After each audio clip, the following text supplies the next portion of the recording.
Hello, aspirants. Welcome to the UPSC Analyzer. Today we will discuss newspaper analysis dated 2nd of February 2023. And if you are finding this analysis helpful, then please like, share and subscribe. आज budget हम discuss करेंगे तो basically जो यहाँ पर duration है ये ज़्यादा हो सकती है. फर्स्ट न्यूज़ है her balancing act won't tax well spent in her last full budget. अब लास्ट फुल बजट क्यों कहा गया है? क्योंकि नेक्स्ट ईयर लोकसभा इलेक्शंस हैं, जिसकी वजह से यहाँ पर जो नेक्स्ट ईयर का बजट होगा ये इंटरिम बजट होगा. तो in her last full budget ahead of Lok Sabha elections next year focus यहाँ पर दो की एस्पेक्ट पर है.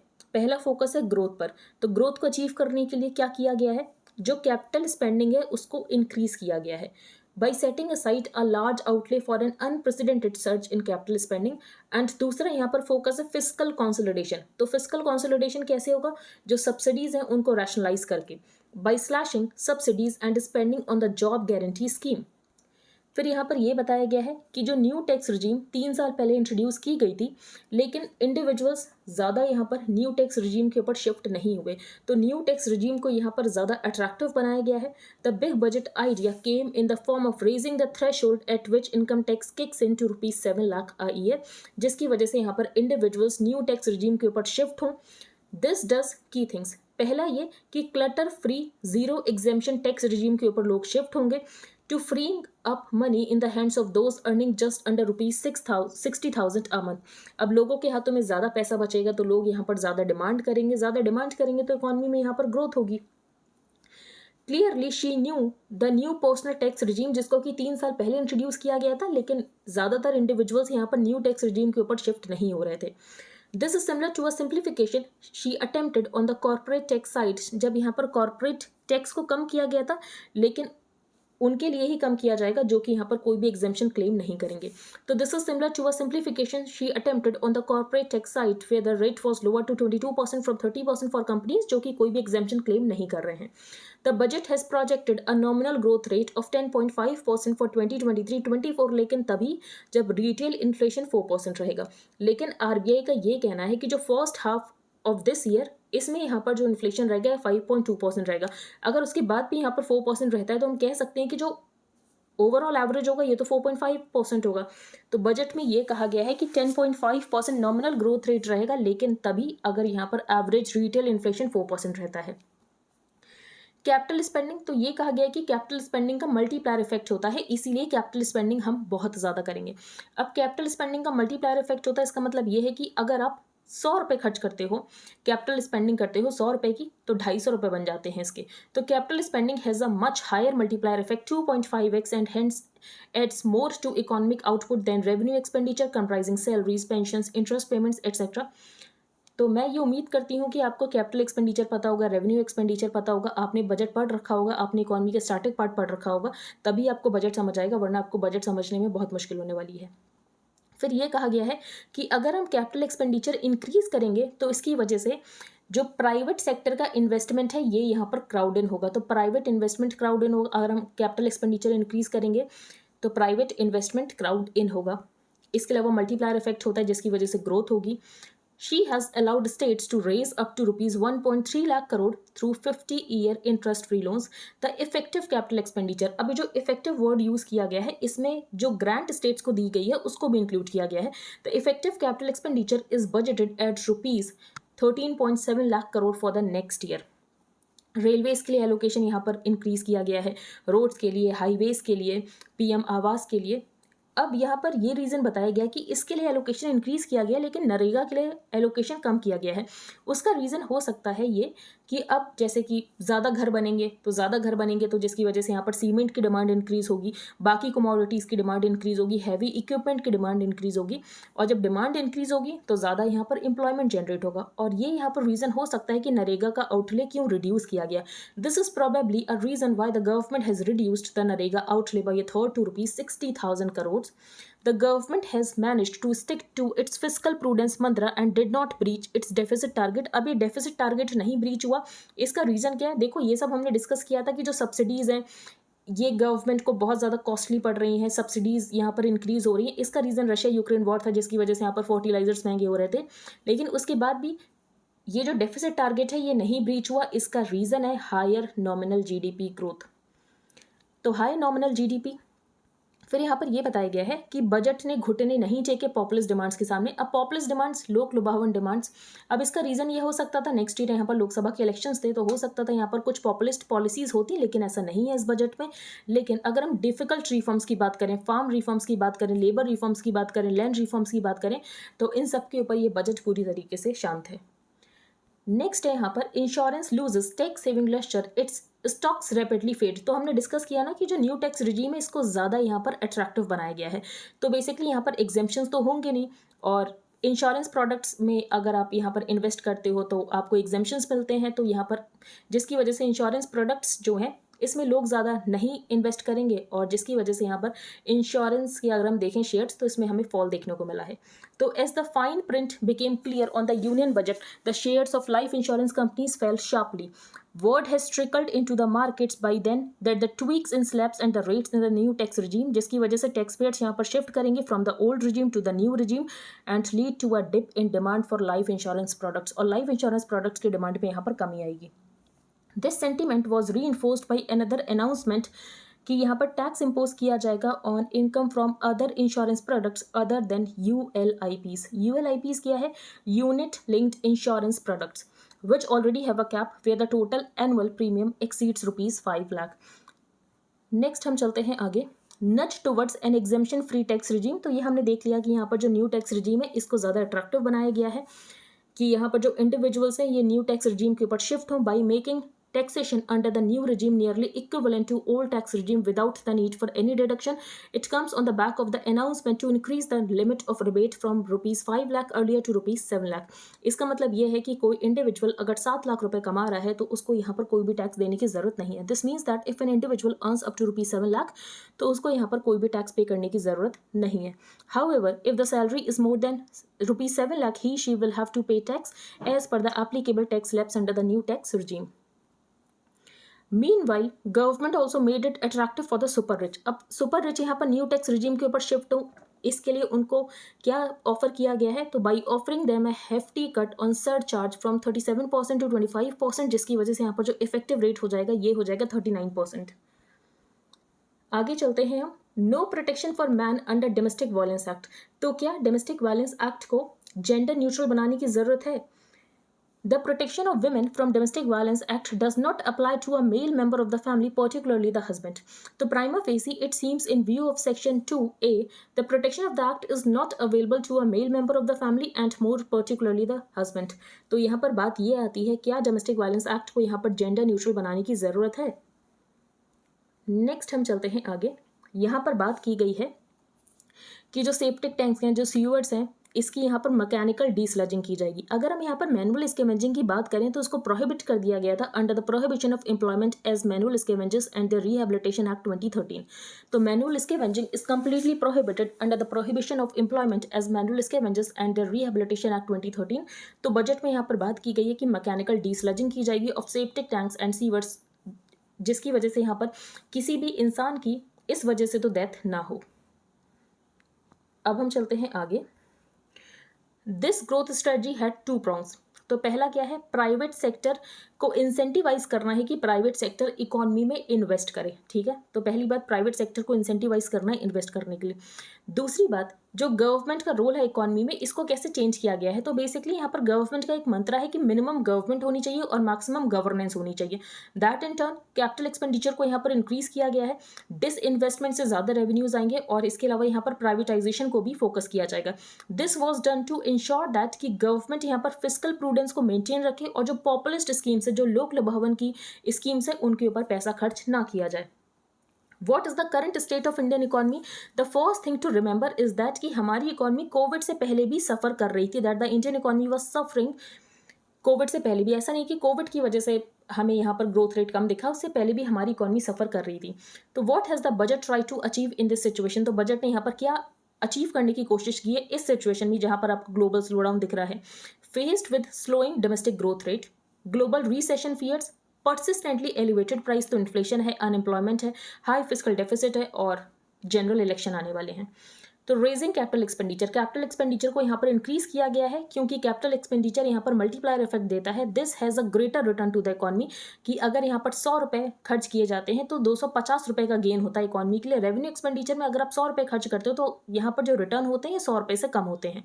The budget has raised capital expenditure by the government to ₹10 lakh crore. This is more than double the 4.39 lakh crore of 2020-2021। बाकी यहाँ पर फिस्कल प्रूडेंस को लेकर स्टिक किया गया, जैसे कि हमने डिस्कस किया कि जो सब्सिडीज हैं उनको यहाँ पर रैशनलाइज किया गया है। The finance minister has assured that the fiscal deficit will fall to 5.9% of the GDP. New personal income tax regime is now the default. ये हमने डिस्कस कर लिया कि इसको कैसे ज़्यादा अट्रैक्टिव बनाया गया है। Some argue that a shift to the new regime, which allows anyone earning up to ₹7 lakh per annum, कि उसको यहाँ पर कोई भी इनकम टैक्स पे करने की जरूरत नहीं पड़ेगी, will free up money among the less well off, जिसकी वजह से यहाँ पर उनके हाथों में पैसा होगा और वो यहाँ पर डिमांड करेंगे, तो डोमेस्टिक डिमांड यहाँ पर इंक्रीज होगी। नेक्स्ट है, यहाँ पर बजट के बारे में बताया गया कि बजट ने यहाँ पर स्टेबिलिटी को चूज किया ओवर पॉपुलिज्म। तो हमने फर्स्ट पेज पर भी डिस्कस कर लिया कि पॉपुलिस्ट स्कीम्स आपको बजट में नहीं मिलेंगी, जैसे कि ये कहा जा रहा था कि पीएम किसान में यहाँ पर 6,000 से 8,000 कर दिया जाएगा, ऐसा कुछ नहीं किया गया। रीस्ट्रेंट ऑन रेवडीज, तो रेवडीज बेसिकली यहाँ पर ये बताया गया है कि जो फूड सब्सिडीज हैं इसको कम किया गया है, फर्टिलाइजर सब्सिडीज को कम किया गया है। Promise to the farmer is ignored, तो रेवड़ी को रिस्ट्रेन किया गया है, ऐसा ऑथर का कहना है। तो सबसे पहले यहाँ पर बात की गई है प्रधानमंत्री गरीब कल्याण अन्न योजना की। तो कोविड के दौरान यहाँ पर प्रधानमंत्री गरीब कल्याण अन्न योजना शुरू की गई थी, जिसमें 5 किलोग्राम फ्री अनाज दिया जा रहा था, एक्स्ट्रा 5 किलोग्राम, एनएफएसए से अलग 5 किलोग्राम यहाँ पर फ्री दिया जा रहा था। ठीक है, फिर इसको बंद कर दिया गया, लेकिन जो एनएफएसए बेनिफिशियरीज को 1, 2, 3 रुपए में अनाज मिलता था, इसको यहाँ पर फ्री कर दिया गया और उसका नाम कर दिया गया था पीएमजीके, प्रधानमंत्री गरीब Kalyan Anna Yojana. Instead PDS supplies under the National Food Security Act for which rice and wheat were being charged ₹3 and ₹2 per kilogram are now made free. शायद आपको कंफ्यूजन हो गया होगा, एक बार मैं फिर से बता देती हूँ। तो बेसिकली कोविड के दौरान एक यहाँ पर स्कीम शुरू की गई थी, प्रधानमंत्री गरीब कल्याण अन्न योजना, जिसमें यहाँ पर एक्स्ट्रा 5 किलोग्राम ऑफ ग्रेन दिया जा रहा था। जो एनएफएसए में मिलता था वो तो मिलता ही था, इसके अलावा एक्स्ट्रा 5 किलोग्राम दिया जा रहा था, लेकिन इसको यहाँ पर डिसकंटिन्यू कर दिया गया। लेकिन ये कहा गया कि जो एनएफएसए बेनिफिशियरीज को यहाँ पर अनाज मिलता था 1, 2, 3 रुपए में, ये यहाँ पर 1, 2, 3 रुपए में नहीं, ये फ्री में मिलेगा। और ये जो एनएफएसए में फ्री दिया जा रहा है, इसका नाम पीएमजीके कर दिया गया, तो प्रधानमंत्री गरीब कल्याण अन्न योजना। फिर यहाँ पर ये बताया गया है कि जो फर्टिलाइजर सब्सिडी है इसको यहाँ पर कम किया गया है। Now let's look at the other second biggest subsidy for fertilisers in the budget estimates of financial year 24। It is provisioned at a रफली ₹1.75 लाख करोड़, जिसमें यहाँ पर 50,000 करोड़ की सेविंग हो रही है। अब गवर्नमेंट यहाँ पर कम क्यों किया है? क्योंकि जो फर्टिलाइजर कॉस्ट है ये यहाँ पर कम होने वाली है, क्योंकि ग्लोबल इकोनॉमी में जो यहाँ पर रशिया यूक्रेन वॉर की वजह से जो शॉक लगा था इसको एब्जॉर्व कर चुकी है। On top of these 2 major subsidies, the budget estimates under PM Kisan for financial year 24 has been capped at ₹60,000 crore. तो पीएम किसान जो कि यहाँ पर 2019 में जब इलेक्शंस होने वाले थे उससे पहले जो इंटरिम बजट था उसमें यहाँ पर अनाउंस किया गया था कि 6,000 रुपये यहाँ पर फार्मर्स को दिया जाएगा, 2-2 हज़ार करके बेसिकली यहाँ पर। Since then the nominal amount has remained constant, तो तब से 6,000 का अभी तक 6,000 ही है, लेकिन इन्फ्लेशन आया तो इन्फ्लेशन की वजह से ये जो एक्चुअली इरोड हो चुका है ये 20% से इरोड हो चुका है।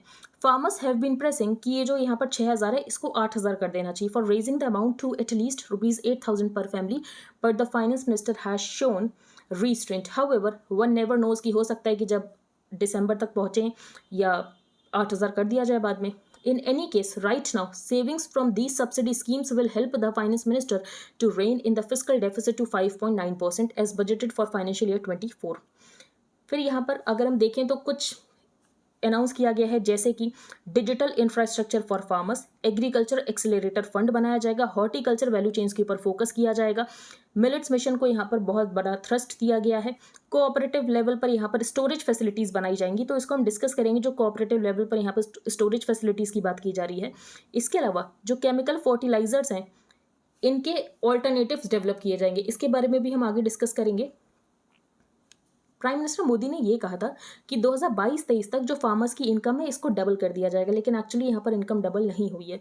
During the last 9 years of Modi government, Indian agriculture has grown on average by 3.5% per annum, the same as what was achieved during the 10 years of the UPA government. A factor that can transform agriculture, तो agriculture कैसे transform हो सकता है? तो इसका सिर्फ एक ही यहाँ पर सोल्यूशन है, वो ये है कि आपको यहाँ पर रिसर्च एंड डेवलपमेंट के ऊपर फोकस करना पड़ेगा। क्लाइमेट चेंज हो रहा है, क्लाइमेट चेंज की वजह से यहाँ पर यील्ड कम हो रही है, तो आपको यहाँ पर रिसर्च एंड डेवलपमेंट के ऊपर फोकस करना पड़ेगा। आपको एग्रीकल्चर को क्लाइमेट रेजिलिएंट बनाना पड़ेगा। The budget for the DARE, Department of Agriculture Research and Education, has been provisioned at rupees 9,504 crore, up by about 9.7%। लेकिन अगर आप देखो तो ये बहुत छोटा सा चेंज है, और ये इतना इनफ नहीं है कि आप अपने एग्रीकल्चर को क्लाइमेट रेजिलिएंट बना सको, और वो भी इस टाइम पे when climate change is knocking on our doors. If you want to ensure long term food and nutritional security for the largest population on this planet, तो हमें अपना एक्सपेंडिचर एग्रीकल्चरल रिसर्च के ऊपर इंक्रीज करने की जरूरत है, एंड एटलीस्ट ये हमारी एग्री जीडीपी का 1% तो होना ही चाहिए। द हाई टेक बूस्ट, तो यहाँ पर बात की गई है initiative on critical and emerging technologies. तो जब president Joe Biden and prime minister Narendra Modi की मीटिंग हुई थी टोक्यो में, तो उस समय इस इनिशिएटिव की बात की गई थी। अब क्रिटिकल एंड इमर्जिंग टेक्नोलॉजीज़ की अगर हम बात करें, तो जैसे कि quantum computing, semiconductors, 5G, 6G, civilian space projects such as lunar exploration, तो इन प्रोजेक्ट्स के ऊपर जो इंडिया और यूएसए हैं ये ज़्यादा कोलैबोरेट करेंगे। The talks between India's National Security Advisor and his American counterpart this week have concluded with the announcement of a new roadmap for deeper military and techno-economic cooperation between the two countries. If implemented with the speed and purpose, the bilateral initiative on critical and emerging technologies could lend a new strategic depth and breadth to the expanding engagement between India and the US. तो अगर आप India और United states के relations के बारे में लिख रहे हो, तो आप इस पॉइंट को मेंशन कर सकते हो, bilateral initiative on critical and emerging technologies। ये यहाँ पर बजट के बारे में बात की गई है, इसको हम डिस्कस नहीं करेंगे। जो फिस्कल डेफिसिट है ये 4.5% ऑफ जीडीपी तक पहुंच सकता है बाई 2025-26। तो ये इंटेंशन है फाइनेंस मिनिस्टर का। I reiterate my intention to bring the fiscal deficit below 4.5% of GDP by 2025-26। The government has been able to stick to a fiscal deficit target of 6.4% of the GDP in its revised estimates, despite कि food, fertiliser और fuel subsidies में overshoot हुआ था। The nominal GDP, अब इसका reason क्या है कि जो डेफिसिट टारगेट है ब्रीच नहीं हुआ, ये हम पहले ही डिस्कस कर चुके हैं। इसका रीजन है higher nominal GDP. The nominal GDP has now been estimated to grow 17.6% in 2022-23। अब बात यह है कि जो medium term fiscal policy strategy statement है, इसमें यहाँ पर डिटेल नहीं दिया गया है फिस्कल डेफिसिट टारगेट्स की। अब डिटेल क्यों नहीं दी गई है? क्योंकि अगर हम देखें तो बहुत ज़्यादा अनसर्टेनिटी है, रशिया यूक्रेन वॉर चल रहा है। तो given continued global uncertainty, this statement does not outline medium term fiscal projections. तो मीडियम टर्म फिस्कल प्रोजेक्शंस यहाँ पर नहीं है। High nominal growth along with buoyancy in revenues and compression in non-essential expenditure apart from savings, जिसकी वजह से यहाँ पर जो फिस्कल डेफिसिट का टारगेट है ये ब्रीच नहीं होगा। नेक्स्ट हम चलते हैं आगे। Remittances high, low tax payment, government hikes TCS rate.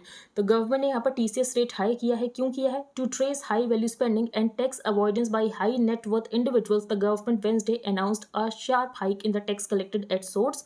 तो इसको 5% से 20% कर दिया है on overseas tour packages and on certain remittances out of India under liberalised remittance scheme. LRS क्या है? तो बेसिकली लिबरलाइज्ड रेमिटेंस स्कीम में आप $2.5 लाख तक फ्रीली रेमिट कर सकते हो करंट और कैपिटल अकाउंट ट्रांजैक्शंस के लिए। तो $2.5 लाख तक फ्रीली रेमिट कर सकते हो करंट और कैपिटल अकाउंट ट्रांजैक्शंस के लिए। तो this has been proposed with the exception of LRS remittances for education and medical treatment purposes. Deposit limit for senior citizens scheme hiked and new savings scheme for women. तो ये नई savings scheme women के लिए कौन सी है? तो उसका नाम है महिला सम्मान सेविंग सर्टिफिकेट। महिला सम्मान सेविंग सर्टिफिकेट जो कि 2 साल के लिए अवेलेबल होगा अप टू मार्च 2025, और ये यहाँ पर ऑफर करेगा डिपॉजिट फैसिलिटी 2 लाख की in the name of women और girls for a tenure of 2 years, और ये यहाँ पर इंटरेस्ट रेट देगा 7.5% का, और साथ ही साथ यहाँ पर पार्शियल विड्रॉल ऑप्शन भी होगा। तो क्या नाम है? Mahila Samman saving certificate will be made available for a 2-year period up to March 2025 for commemorating Azadi ka Amrit Mahotsav. ये यहाँ पर ऑफर करेगा deposit facility of up to ₹2 lakh in the name of women और girls for a tenure of 2 years at a fixed interest rate of 7.5%। Next है TDS threshold on winnings from online gaming removed. तो यहाँ पर 10,000 रुपये का threshold था, तो उसको यहाँ पर रिमूव कर दिया गया है, और जो नेट विनिंग है इसके ऊपर 30% का टैक्स लगेगा।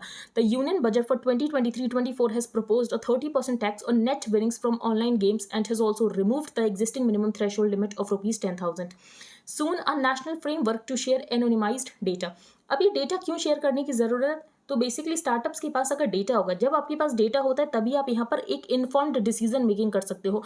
फॉर एग्जाम्पल यहाँ पर कोई स्टार्टअप है किसी चीज़ को लेकर, तो अगर यहाँ पर जो इनोवेटर्स हैं उनके पास अगर डेटा होगा कि ठीक है इसकी यहाँ पर मार्केट कितनी, इसकी यहाँ पर डिमांड कितनी हो सकती, उसके बाद ही तो वो अपने प्रोडक्ट को उस अकॉर्डिंग डिज़ाइन कर सकते हैं। तो ये यहाँ पर डेटा उनके साथ शेयर किया जाए, उसके लिए एक नेशनल फ्रेमवर्क बनाया जाएगा। The center is working on a national data governance policy to enable access to anonymized data to startups so that यहाँ पर startups innovation कर सकें कि पब्लिक की डिमांड क्या है, पब्लिक की यहाँ पर मांग क्या है, तो उनके पास डेटा होगा तभी वो यहाँ पर इनोवेशन कर सकते हैं। तो बेसिकली यहाँ पर प्राइवेट कंपनीज को एनकरेज किया जाएगा to share non personal data with startups and Indian researchers through an initiative जिसका नाम है India data sets programme. Exports had earlier indicated that the draft could face pushback given that कि private companies यहाँ पर नहीं share करना चाहती हैं नॉन पर्सनल डेटा भी, क्योंकि उनको लगता है कि ट्रेड और आईपी इश्यूज हो सकते हैं। Next, foreign funding in startups could attract angel tax. तो एंजल टैक्स को यहाँ पर 2012 में इंट्रोड्यूस किया गया था। क्यों इंट्रोड्यूस किया गया था? क्योंकि यहाँ पर कुछ एंजल इन्वेस्टर्स थे जो कि अपने ब्लैक मनी को वाइट कर रहे थे एंजल टैक्स, एंजल इन्वेस्टिंग के नाम पे। जैसे कि यहाँ पर कोई स्टार्टअप है लेकिन वह एक्चुअली स्टार्टअप की वैल्यूएशन बहुत कम है, लेकिन स्टार्टअप को यहाँ पर ओवर वैल्यूड करके अपना जो ब्लैक मनी उसको वाइट कर रहे थे। तो angel tax was first introduced in 2012 to deter the generation and use of unaccounted money through the subscription of shares of a closely held company at a value that is higher than the fair market value of the firm's shares. तो 2012 में यहाँ पर angel tax को introduce किया जाता है।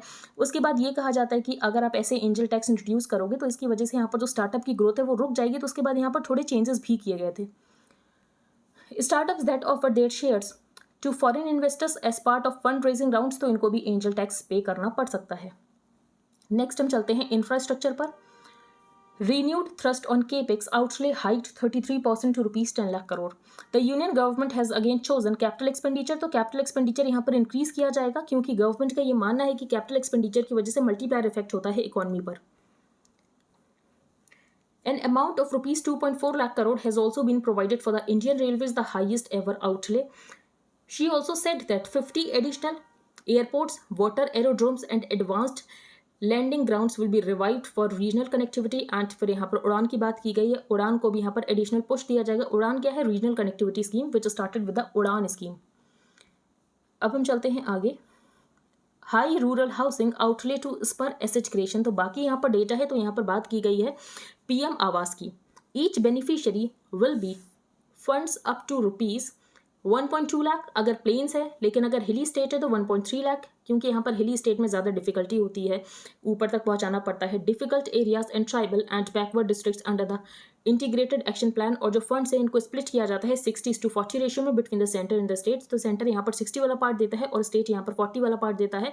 और 2024 तक 2.95 करोड़ हाउसेस को कंस्ट्रक्ट करना है। In a big push to rural infrastructure the government has allocated rupees 54,487 crore for its flagship rural housing scheme, जो कि है प्रधानमंत्री आवास योजना ग्रामीण। और बाकी हमने यहाँ पर स्कीम के बारे में डिस्कस कर लिया कि हर बेनिफिशियरी को अगर वो प्लेन में है तो 1.2 लाख एंड हिली स्टेट है तो 75,000 से लेकर 1.3 लाख। और ये यहाँ पर स्प्लिट होता है 60:40 के रेशियो में। As number of beneficiaries dips PM Kisan allocation lowest in 5 years at rupees 60 crore. तो पीएम किसान को यहाँ पर इंट्रोड्यूस किया गया था 2019 के बजट में। जब 2019 के इलेक्शंस आने वाले थे तो Modi government had launched the PM Kisan from the December March 2018-19 period under the PM Kisan scheme. Government यहाँ पर देता है 6,000 to the eligible beneficiary farmer families in a year, और यहाँ पर 2-2 हज़ार के इंस्टॉलमेंट में दिया जाता है। सो फार यहाँ पर 12 इंस्टॉलमेंट्स दिए जा चुके हैं। और क्या एग्रीकल्चर के लिए किया गया है? तो digital public infrastructure for agriculture बनाया जाएगा, एग्रीकल्चर एक्सेलरेटर फंड बनाया जाएगा, Atmanirbhar horticulture clean plant programme with an outlay of rupees 2,200 crore. Shri Anna, तो श्री अन्ना यहाँ पर मिलेट्स को रेफर किया गया है। She also said to make India a global hub for Shri Anna, the Indian Institute of Millet Research Hyderabad will be supported as Center of Excellence for sharing best practices। बाकी यहाँ पर announce किया गया है कि जो प्रधानमंत्री मत्स्य संपदा योजना है इसके लिए एक नई सब स्कीम भी होगी इसमें। तो finance minister also announced a new सब स्कीम ऑफ प्रधानमंत्री मत्स्य संपदा योजना with a targeted investment of rupees 6,000 crore. अब हम चलते हैं आगे। Tax shops for participatory notes. तो पार्टिसिपेटरी नोट्स क्या होते हैं? P note is an instrument issued by registered foreign portfolio investor to a overseas investor who wishes to invest in Indian securities without registering with SEBI। जैसे कि example आप ले सकते हो कि कोई यहाँ पर अमेरिका का पर्सन है, उसको यहाँ पर इंडियन शेयर मार्केट में इन्वेस्ट करना है, लेकिन उसको सेबी के साथ रजिस्टर नहीं करना है, तो वो क्या करेगा, वो यहाँ पर किसी एफपीआई से कह देगा कि आप इन्वेस्ट कर दो, और ये एफपीआई क्या करेगा, उसके बिहाफ पर इन्वेस्ट करके उसको यहाँ पर पी नोट दे देगा। तो P note is an instrument जो कि इशू किए जाएंगे by a registered portfolio investor to an overseas investor. Overseas investor वो अमेरिका का नागरिक जिसको इंडिया में इन्वेस्ट तो करना है, इंडियन सिक्योरिटीज में इन्वेस्ट तो करना है, लेकिन सेबी के साथ रजिस्टर नहीं कर रहा है। अब इसमें क्या चेंज किया गया है, currently the exemption is provided only on the transfer of ODIs offshore derivative instruments। offshore derivative instruments तो P notes भी यहाँ पर ODIs ही है। अगर ऑफशोर डेरिवेटिव इंस्ट्रूमेंट्स की हम बात करें, डेरिवेटिव्स मतलब ये वैल्यू कहाँ से लेकर आ रहे हैं, अपनी किसी अंडरलाइंग एसेट से, जैसे कि यहाँ पर जो पी नोट्स है, पी नोट्स की वैल्यू कहाँ से, जो यहाँ पर इंडियन शेयर्स है उससे ही अपनी वैल्यू डिराइव कर रहा है, इसीलिए ये एक ऑफशोर डेरिवेटिव इंस्ट्रूमेंट है। तो currently the exemption is provided only on the transfer of offshore derivative instruments and not on the distribution of income to the non resident ODI holders. लेकिन ये जो डिस्ट्रीब्यूटेड इनकम है ये 2 बार tax हो रहा था। अब ये 2 बार टैक्स कैसे हो रहा था, first when received by the IBU। IBU क्या है, IFSC banking unit. First when received by the IBU and second when the same income is distributed to non-resident ODI holders। तो ये जो यहाँ पर डबल टैक्सेशन हो रहा था इसको यहाँ पर रिमूव किया जाएगा। तो in order to remove the double taxation it is proposed to amend clause 4E of the section 10 of the act। तो पी नोट्स के ऊपर प्रीलिम्स में क्वेश्चन आ चुका है। In a move which will attract overseas inflows, the union budget exempted income distributed on offshore derivative instruments। तो offshore derivative instruments P notes ही हैं। Entered into with an offshore banking unit of International Financial Services Center, Gift City in Gandhinagar। Boost for MSMEs।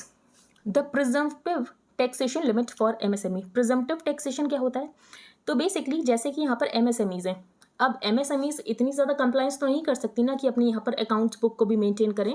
तो presumptive taxation का meaning बस इतना सा होता है कि आपको यहाँ पर ऐसे एक्सपेंडिचर, इनकम, ये सब कुछ आपको सब्ट्रैक्ट करने की ज़रूरत नहीं, सिर्फ आपका जो यहाँ पर रेवेन्यू है उसका कुछ परसेंटेज के ऊपर आप यहाँ पर टैक्स दे दो, और आपको यहाँ पर कोई भी अकाउंट्स बुक वगैरह मेंटेन करने की कोई ज़रूरत नहीं है।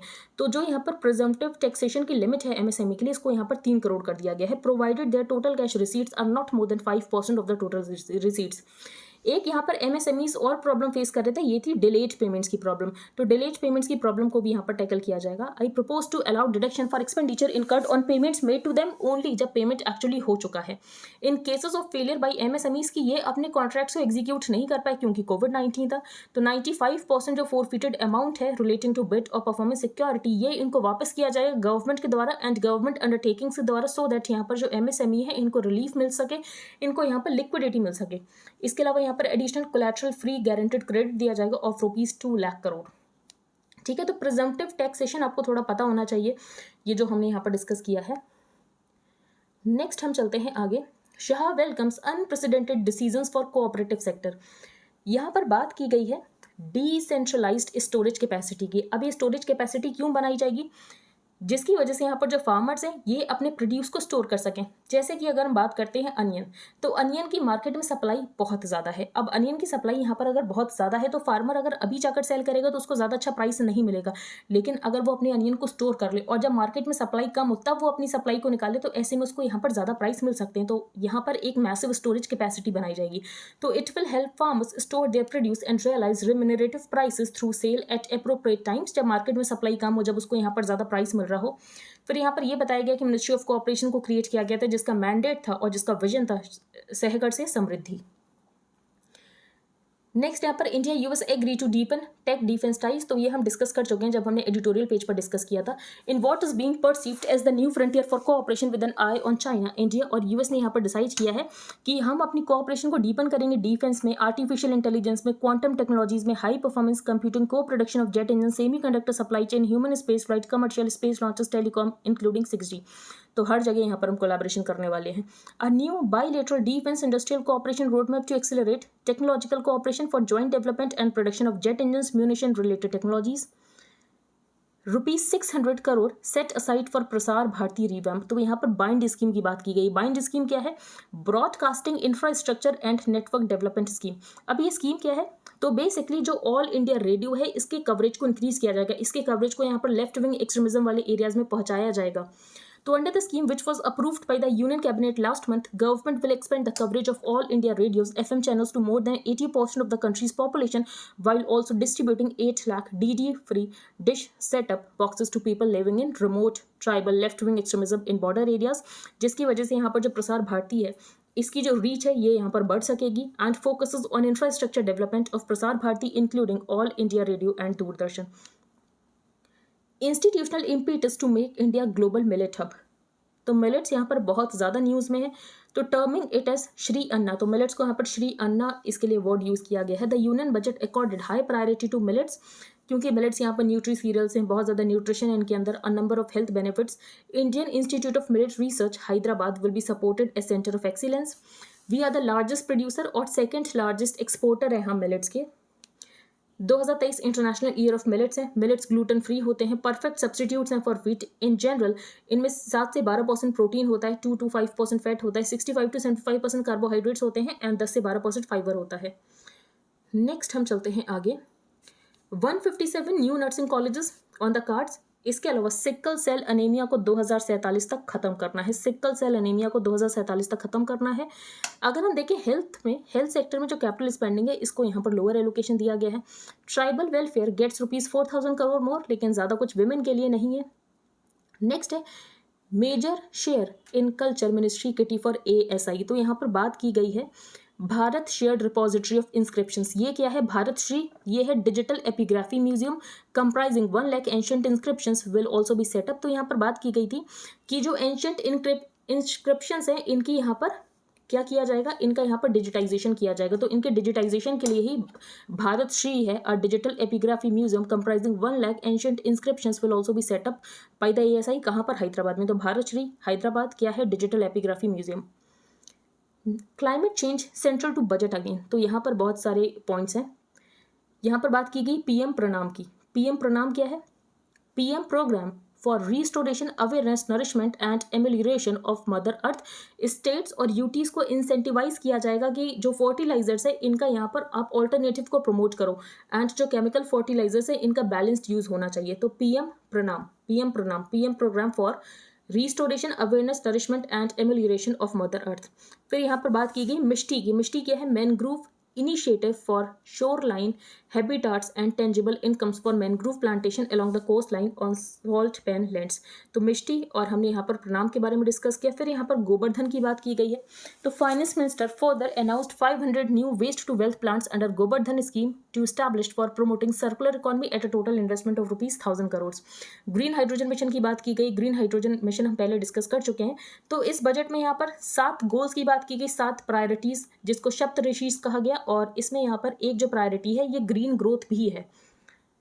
तो PM प्रणाम आपको याद पता होना चाहिए। ग्रीन हाइड्रोजन मिशन ये तो हम पहले भी डिस्कस कर चुके हैं। मिष्टी के बारे में हमने डिस्कस किया, Mishti and Govardhan. Cesium 137 which emits radiation equal to 10 x-rays per hour. ये इंपॉर्टेंट नहीं है, बेसिकली यहाँ पर ऑस्ट्रेलिया में एक रेडियो एक्टिव कैप्सूल खो गया था, इसको इन्होंने ढूंढ लिया है, तो इसमें Cesium 137 प्रेजेंट था, इसीलिए न्यूज़ में है। US यहाँ पर $2 बिलियन का वेपन एड पैकेज देने वाला है यूक्रेन को, और फ्रांस यहाँ पर हाउविट्जर्स देने वाला है यूक्रेन को। ये तो रशिया यूक्रेन वॉर चल रही है, इसीलिए न्यूज़ में है। तो आज के न्यूज़पेपर में इतना ही था। अगर आपको इंडियन एक्सप्रेस का हाईलाइटेड पोर्शन चाहिए plus static part related to every topic, तो आप इसको बाय कर सकते हो। ये आपको कॉस्ट करेगा ₹100 पर मंथ। इसके लिए आपको क्या प्रोसीजर फॉलो करना है? तो सबसे पहले आपको अपने टेलीग्राम अकाउंट का एक यूजर नेम बनाना है, then you have to change your privacy settings. For that आपको सेटिंग्स में जाना है, then privacy and security, then groups and channels, who can add me to the group chats, वहाँ पर आपको एवरीबडी चूज करना है। You can pay via UPI to the mentioned UPI ID, and then you have to send payment proof along with the telegram user ID to the mentioned email ID। Second programme है current affairs mentorship programme, जिसमें current affairs को detail में discuss किया जा रहा है। आपको in depth understanding मिलेगी। करंट अफेयर्स को सेवरल सोर्सेज से कवर किया जा रहा है। आपको लेक्चर्स मिलेंगे ऑन एवरीडे बेसिस, आपको डेली PDFs मिलेंगी, आपको डेली क्विजेस मिलेंगे, पर्सनल डाउट क्लियरिंग सेशंस होंगे। जो स्टैटिक पार्ट करंट अफेयर्स से रिलेटेड होगा इसको डिटेल में डिस्कस किया जाएगा, और ये सीरीज आपको प्रीलिम्स एंड मेंस दोनों के लिए यूजफुल रहेगी। इसका प्राइस है ₹2000 पर मंथ। अगर आप इंटरेस्टेड हो then you can make payment via UPI to the mentioned UPI ID, and then you have to send your name, email ID, telegram ID, proof of payment to the mentioned email ID. Wait for some time to get added to the premium group where you will get link for the videos। तो फरवरी month के लिए अगर आपको join करना है तो आप कर सकते हो। एक बार हम रिवाइज कर लेते हैं। तो फर्स्ट पेज पर हमने ये डिस्कस किया कि जो न्यू टैक्स रिजीम है इसको ज़्यादा अट्रैक्टिव बनाया गया है, और इस रीज़न की वजह से हमने ये देखा कि जो लाइफ इंश्योरेंस कंपनीज़ के शेयर्स हैं इसमें बहुत ज़्यादा गिरावट देखने को मिली।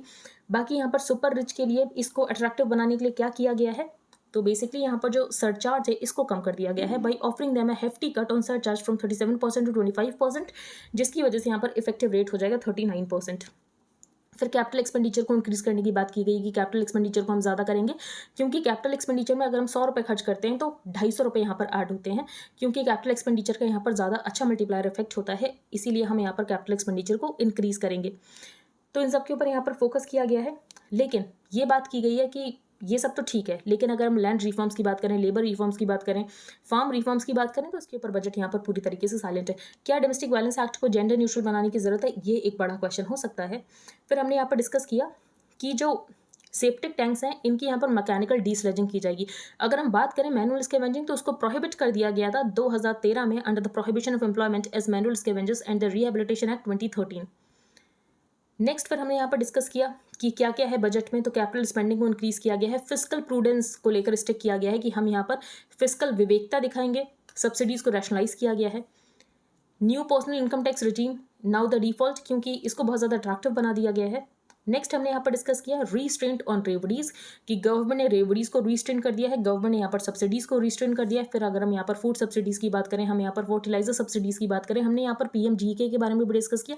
ऑथर ने यहाँ पर एग्रीकल्चर को लेकर एक सोल्यूशन बताया है, और वो सोल्यूशन ये है कि आप रिसर्च एंड डेवलपमेंट पर खर्च करो, क्योंकि रिसर्च एंड डेवलपमेंट पर खर्च करना बहुत ज़रूरी है। क्लाइमेट चेंज हो रहा है, क्लाइमेट चेंज हो रहा है, इसका मतलब ये है कि हमें अपने एग्रीकल्चर को रेजिलेंट बनाने की ज़रूरत है, हमें यहाँ पर क्लाइमेट रेजिलेंट एग्रीकल्चर को प्रैक्टिस करने की ज़रूरत है। देन हमने यहाँ पर डिस्कस किया initiative on critical and emerging technologies, तो ये इंडिया एंड USA के बीच का इनिशिएटिव है। यहाँ पर हमने ये डिस्कस किया कि गवर्नमेंट का क्या टारगेट है, और यहाँ पर मीडियम टर्म फिस्कल पॉलिसी, कम फिस्कल पॉलिसी स्ट्रेटजी स्टेटमेंट क्यों नहीं लाया गया। इसका रीज़न ये था क्योंकि बहुत ज़्यादा अनसर्टेनिटी है अगर हम ग्लोबल इन्वायरमेंट में देखें। यहाँ पर हमने बात की लिबरलाइज्ड रेमिटेंस स्कीम की। तो लिबरलाइज्ड रेमिटेंस स्कीम क्या है? तो आप $2.5 लाख रेमिट कर सकते हो कैपिटल और करंट अकाउंट ट्रांजैक्शंस के लिए freely. Deposit limit for senior citizen scheme, तो हमने नई सेविंग्स स्कीम फॉर विमेन देखी जिसका नाम है Mahila Samman saving certificate. TDS threshold, तो यहाँ पर 10,000 रुपये का थ्रेशोल्ड था, इसको यहाँ पर रिमूव कर दिया है। सून अ नेशनल फ्रेमवर्क कि यहाँ पर जो स्टार्टअप्स हैं उनके साथ डेटा शेयर किया जा सके जो नॉन पर्सनल डेटा है। जो फॉरेन फंडिंग है स्टार्टअप्स पे, तो इसमें भी यहाँ पर एंजल टैक्स लग सकता है। एंजल टैक्स को 2012 में इंट्रोड्यूस किया गया था। The angel tax was first introduce in 2012 to deter the generation and use of unaccounted money through the subscription of shares of a closely held company at a value that is higher than the fair market value of the firm's shares।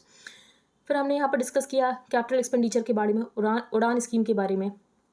High rural housing scheme, तो यहाँ पर बात की गई प्रधानमंत्री आवास योजना ग्रामीण की। तो हर बेनिफिशियरी अगर प्लेन में है तो 1.2 लाख, अगर यहाँ पर हिली स्टेट से तो 75,000 से लेकर 1.3 लाख। और यहाँ पर फंड्स को स्प्लिट किया जाता है 60:40 रेशियो में। और ये न्यूज़ में था क्योंकि वेस्ट बंगाल में जो हमने डिस्कस किया था कि यहाँ पर कुछ ऐसे बेनिफिशियरीज हैं जिनके पास पक्का हाउस है। As number of beneficiaries dips PM Kisan allocation, तो यहाँ पर और क्या क्या किया गया है? Digital public infrastructure for agriculture, agriculture accelerator fund, Atmanirbhar horticulture clean plant programme with an outlay of ₹2200 crore. फिर यहाँ पर श्री अन्ना की बात की गई, श्री अन्ना है मिलेट्स। नेक्स्ट हमने यहाँ पर पार्टिसिपेटरी नोट्स के बारे में डिस्कस किया। तो participatory notes offshore derivative instruments हैं। तो कोई यहाँ पर अमेरिका का इंसान है और उसको यहाँ पर इंडियन सिक्योरिटीज़ में इन्वेस्ट करना है, लेकिन उसको यहाँ पर सेबी के साथ रजिस्टर नहीं करना है, तो वो FBI के थ्रू इन्वेस्ट कर सकता है। तो P note is an instrument issued by a registered foreign portfolio investor to an overseas investors, जो कि इंडियन सिक्योरिटीज़ में इन्वेस्ट तो करना चाहता है लेकिन सेबी के साथ रजिस्टर नहीं करना चाहता है। तो यहाँ पर जो डबल टैक्सेशन की प्रॉब्लम थी उसको यहाँ पर रिमूव किया गया। यहाँ पर हमने प्रिजम्पटिव टैक्सेशन के बारे में देखा। देन हम आगे चलते हैं। अगर हम यहाँ पर कोऑपरेटिव सेक्टर की बात करें तो मिनिस्ट्री ऑफ कॉर्पोरेशन को बनाया गया था, और मिनिस्ट्री ऑफ कॉर्पोरेशन का विजन था सहकार से समृद्धि। फिर यहाँ पर हमने ये डिस्कस किया कि डिसेंट्रलाइज्ड स्टोरेज कैपेसिटी बनाई जाएगी जो कि यहाँ पर फार्मर्स को हेल्प करेगी, और यहाँ पर जो फार्मर्स है ये रेम्यूनरेटिव प्राइसेस को ले सकें। अब इसका हमने अनियन का एग्जांपल देखा था कि बेसिकली यहाँ पर वैसे भी मार्केट में सप्लाई ज़्यादा है, और तब अगर फार्मर्स अपने अनियन को सेल करेगा तो उसको ज़्यादा प्राइस नहीं मिलेगा। तो जब सप्लाई कम हो ऐसे में वो अपने अनियंस निकाले तो उसको यहाँ पर ज़्यादा प्राइस मिल सकता है। फिर हमने यहाँ पर बाइंड स्कीम के बारे में डिस्कस किया। बाइंड किया है broadcasting infrastructure and network development scheme. क्या करना है? जो all India radio FM channel है इसके कवरेज को इंक्रीज करना है, ट्राइबल एरियाज में इसके कवरेज को लेकर जाना है, left wing extremism border areas में। Institutional impetus to make India global millet hub, तो यहाँ पर हमने मिलेट्स के बारे में डिस्कस किया है। मिलेट्स बहुत ज़्यादा न्यूज़ में रहते हैं। सिकल सेल एनीमिया को 2047 तक खत्म करना है। Health care's share of the pie 2.1%, जो कि अभी भी बहुत कम है। फिर हमने यहाँ पर डिस्कस किया कि भारत श्री क्या है? A digital epigraphy museum comprising 1 lakh ancient inscriptions will also be setup by the ASI. कहाँ पर सेटअप किया जाएगा? हैदराबाद में। तो बहुत पहले से यहाँ पर बात की जा रही थी कि जो एंशंट इंस्क्रिप्शंस हैं इनका यहाँ पर डिजिटाइजेशन किया जाएगा, तो उसके लिए भारत श्री। फिर यहाँ पर हमने पीएम प्रणाम डिस्कस किया। पीएम प्रणाम क्या है? PM programme for restoration awareness nourishment and amelioration of mother earth. States और यूटीज को यहाँ पर इंसेंटिवाइज किया जाएगा कि आप ऑल्टरनेटिव फर्टिलाइजर्स को प्रमोट करो और जो केमिकल फर्टिलाइजर्स का बैलेंस है इसको यहाँ पर मेंटेन किया जाए, तो बैलेंस्ड यूज हो केमिकल फर्टिलाइजर्स का। फिर हमने यहाँ पर मिष्टी के बारे में डिस्कस किया। मिष्टी क्या है? मैनग्रोव इनिशिएटिव से रिलेटेड है मिष्टी। देन हमने यहाँ पर गोवर्धन के बारे में डिस्कस किया। यूएस यहाँ पर वेपन 8 पैकेज देने वाला है यूक्रेन को, और यहाँ पर जो फ्रांस है हाउविट्जर्स देने वाला है। तो आई होप आपको सब कुछ क्लियर हो गया हो। अगर आपका कोई भी डाउट है तो आप टेलीग्राम ग्रुप पर पोस्ट कर सकते हो। If you like the video then please like share and subscribe. Thank you and have a nice day.